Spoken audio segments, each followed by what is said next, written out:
अस्सलाम वालेकुम, कैसे हैं आप सब? उम्मीद है ठीक होंगे। मैं भी ठीक हूँ। आज आपके साथ रेसिपी शेयर करूँगी कढ़ी और पकौड़ों की। तो मैंने साथ बॉइल्ड राइस बनाए थे, आप चाहें तो रोटी के साथ भी बना सकते हैं। ये दोनों के साथ अच्छी लगती है। राइस के साथ खाएँ या आप रोटी के साथ खाएँ। बच्चों की तो फ़ेवरेट होती है पकौड़ों की वज़ह से। बच्चे तो इसीलिए खाते हैं कि इसमें पकौड़े होते हैं ना, बच्चे और बड़े सब शौक से खाते हैं। चलिए रेसिपी स्टार्ट करते हैं। मैंने 5 चम्मच लिए थे बड़े बेसन के और उसके बाद मैंने लिया डेढ़ पाव के करीब दही। उसको मैंने अच्छी तरह से पानी डालकर उसकी लस्सी बना ली ना, आप मधानी से घर हाथ हाथ वाली मधानी से बनाएँ या आप ब्लेंडर में जग में डालकर बना लें, जैसे मर्ज़ी इसकी लस्सी बना लें। इसमें आपने बेसन को अच्छी तरह से घोल लेना है। बेसन घोलकर इसमें गुठलियाँ ना हों, अच्छी तरह से चेक कर लें, इसको रख लें घोल कर। अब इसके मसाले आपको बताती हूँ मैं इसमें क्या-क्या जाएगा।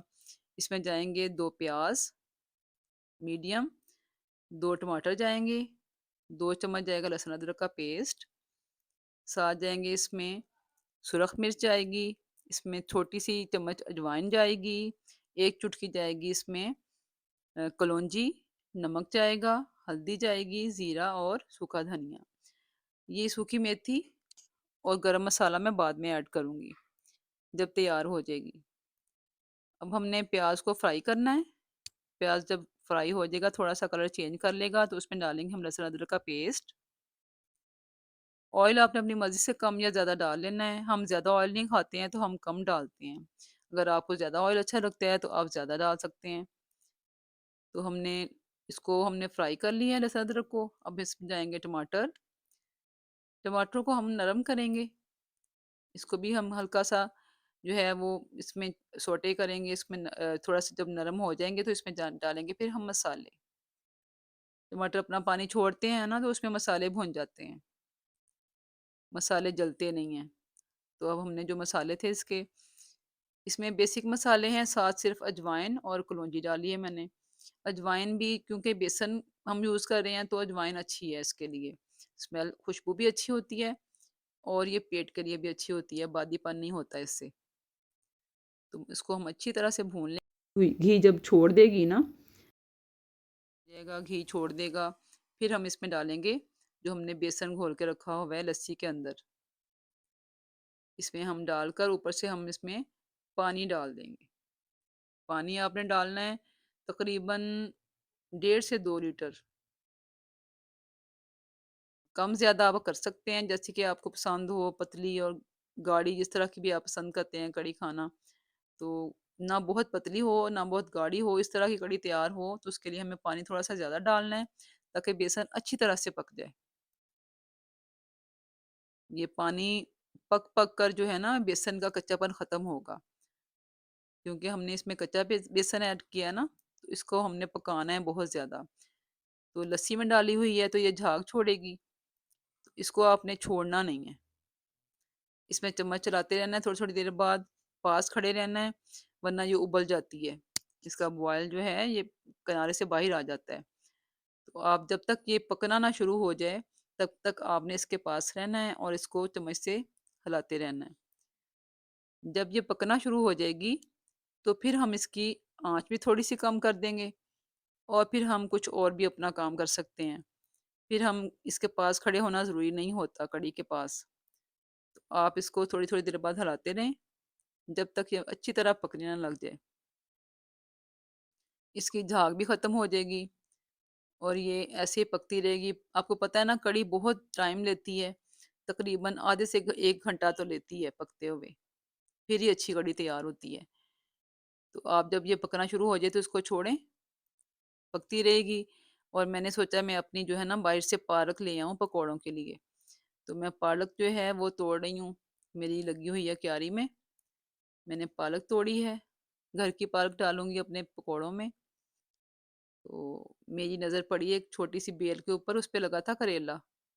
अचानक से मेरी नज़र पड़ी, मैं बड़ी हैरान हुई कि इतनी छोटी-सी बेल के ऊपर करेला लगा हुआ है।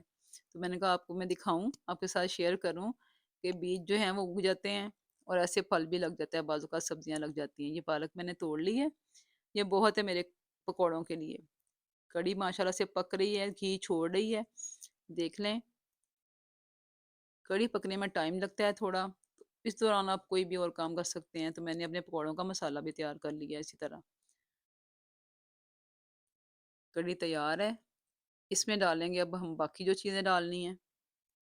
इसमें जाएगा गरम मसाला, साथ जाएगी सूखी मेथी, सब्ज़ धनिया, सब्ज़ मिर्च, ये सारा कुछ हम इसमें डालेंगे और इसको थोड़ी देर के लिए ढक्कन लगा देंगे।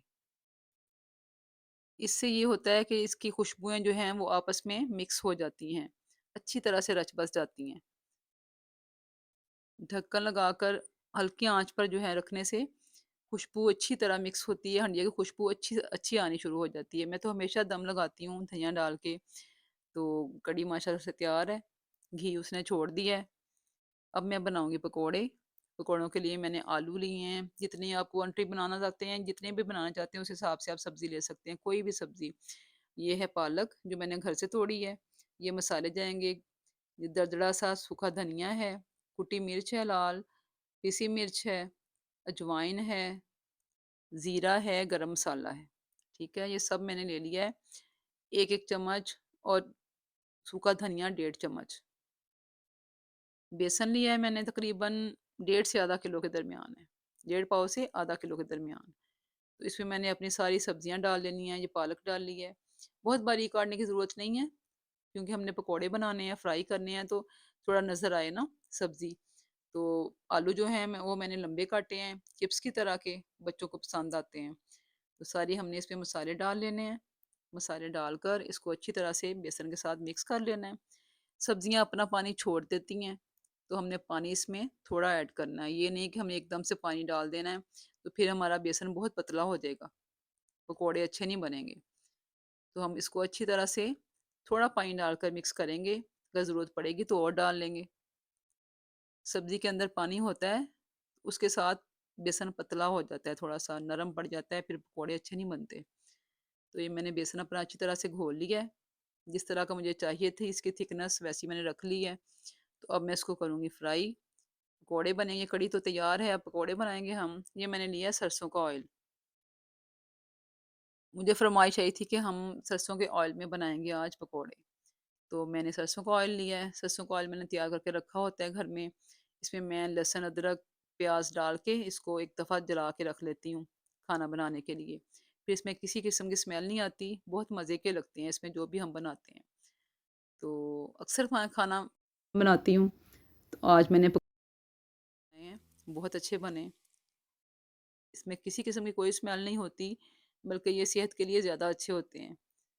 तो जिनको तो कोलेस्ट्रॉल की प्रॉब्लम या कोई ऐसी प्रॉब्लम होती है ना, तो उनके लिए तो बेस्ट है सरसों का ऑयल। तो हम भी इसको यूज़ करते हैं, अक्सर घर में यूज़ करते हैं। घर में मैं रखती हूँ, लाज़मी रखती हूँ अपने घर में। कभी ऐसे फ्राई कोई चीज़ करनी हो, फिश फ्राई करनी हो, कोई भी चीज़ फ्राई करनी हो, तो हम लोग सरसों के ऑयल में फ्राई करते हैं। तो ये माशाल्लाह से मेरे पकौड़े जो हैं वो बन गए हैं। इनको अपनी मर्ज़ी से हमने हल्का-सा लाइट ब्राउन किया है, बहुत डार्क ब्राउन नहीं करना, हमने कढ़ी में डालने हैं। इसको हल्की आँच पे, हल्की से थोड़ी-सी ज़्यादा मीडियम सी आँच पे हमने पकाना है। बहुत तेज़ आँच करेंगे तो इसकी सब्जियाँ कच्ची रह जाएँगी और ऊपर से जल जाएँगे। हल्की आँच करेंगे तो वैसे ही अकड़ जाएँगे। तो इसको हमने थोड़ी-सी मीडियम सी आँच पे पकाने हैं। पकोड़े बहुत अच्छे क्रिस्पी पकोड़े तैयार हुए हैं, बहुत मज़े के। तो बच्चों को बहुत पसंद आए, आधे तो बच्चों ने ऐसे ही खा लिए। ये मेरी कढ़ी माशाल्लाह से रेडी है पकोड़ों के साथ। साथ मैंने इसके बॉइल्ड राइस बनाए। आप लोग रोटी के साथ खाएँ या चावलों के साथ खाएँ, तो आप भी बनाएँ। आपको रेसिपी कैसी लगी मुझे ज़रूर बताएँ। मुझे फीडबैक दिया कीजिए। बहुत मज़े की रेसिपी है। शेयर एंड लाइक कीजिएगा। ओके, अल्लाह हाफ़िज़।